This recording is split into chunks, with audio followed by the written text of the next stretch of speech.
Assalamualaikum teman-teman. Welcome to my YouTube channel. Jangan lupa ya, ditekan tombol like dan subscribe agar teman-teman selalu menjadi orang pertama yang melihat video-video uploadan saya selanjutnya. Perkenalkan, nama saya Yatun Syahira, NPM 0319011215, kelas B. Saya mengambil program studi pendidikan guru sekolah dasar, Fakultas Keguruan dan Ilmu Pendidikan di Universitas Muhammadiyah Buton.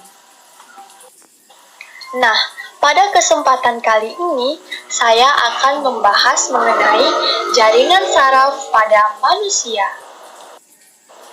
Sebelum kita membahas mengenai jaringan saraf pada manusia, pertama-tama saya akan menjelaskan pengertian dari jaringan saraf.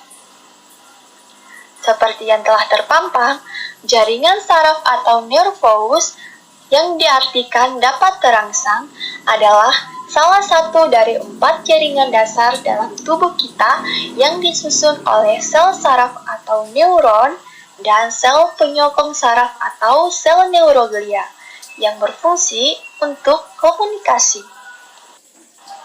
Seperti pengertiannya, jadi jaringan saraf pada manusia terdiri atas 2. Yang pertama, sel saraf atau neuron yang merupakan penghantar impuls dan sel penyokong atau neuroglia. Neuron berperan menerima, mengintegrasikan, dan menghantarkan pesan elektrokimia. Strukturnya terdiri atas 3. Yang pertama, badan sel saraf atau soma yang berfungsi sebagai tempat sintesis dan integrasi impuls saraf. Yang kedua yaitu dendrit yang berfungsi mengumpulkan pesan yang datang dan menuju ke soma atau input sebagai processing. Yang ketiga yaitu neurit atau akson yang berfungsi menghantarkan impuls saraf ke sel saraf lain atau output. Berikut, saya akan menampilkan gambar jalannya impuls saraf. Nah, ini merupakan gambar dari jalannya impuls saraf. Oke, next. Sel saraf. Ya, saya akan menampilkan gambar dari sel saraf. Seperti yang telah terpampang di gambar ini, sudah terdapat dendrit, sel tubuh, nukleus, akson, selubung mielin, maupun akson terminal. Jangan di-skip teman-teman, ditonton sampai habis ya. Nah, yang kedua yaitu neuroglia, yang berfungsi sebagai penopang struktural dan nutrisional bagi neuron, isolasi elektrikal, menaikkan konduksi impuls di sepanjang akson. Ada 2 jenis sel glia atau neuroglia.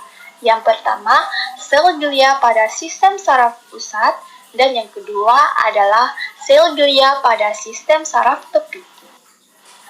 Sel glia pada sistem saraf pusat terdiri atas 4. Yang pertama, astrositus.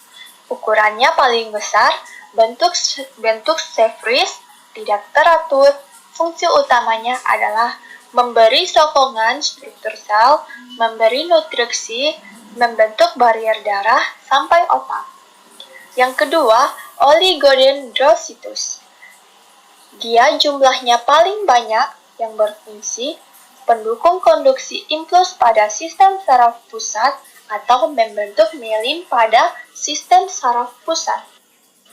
Yang ketiga yaitu sel ependima, merupakan neuroepitel yang terdapat di lapisan dalam vertikal otak, berfungsi sebagai penghasil cairan cerebrospinal dan perlindungan nutrisi sel.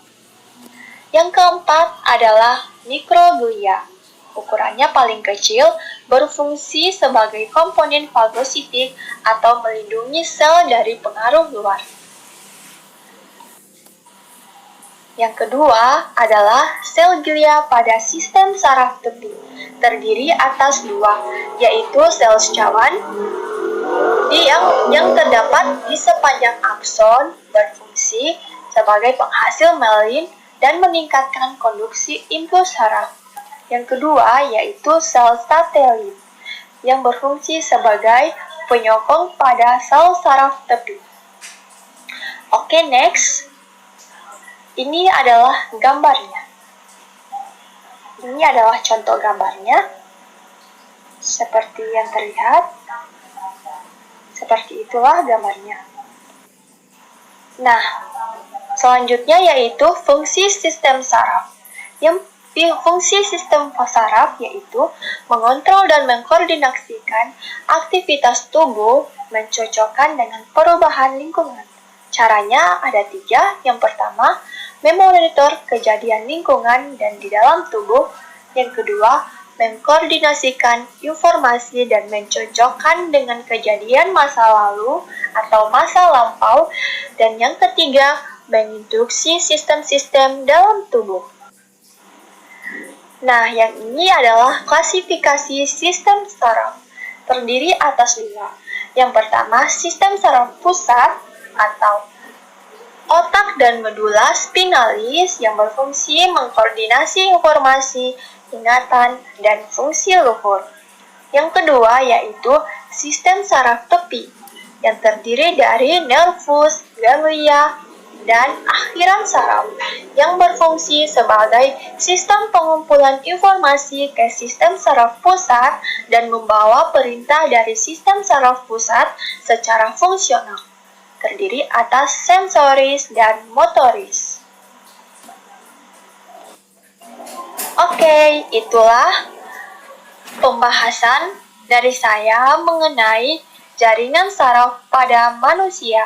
Akhir kata saya ucapkan, wabillahi taufiq walhidayah.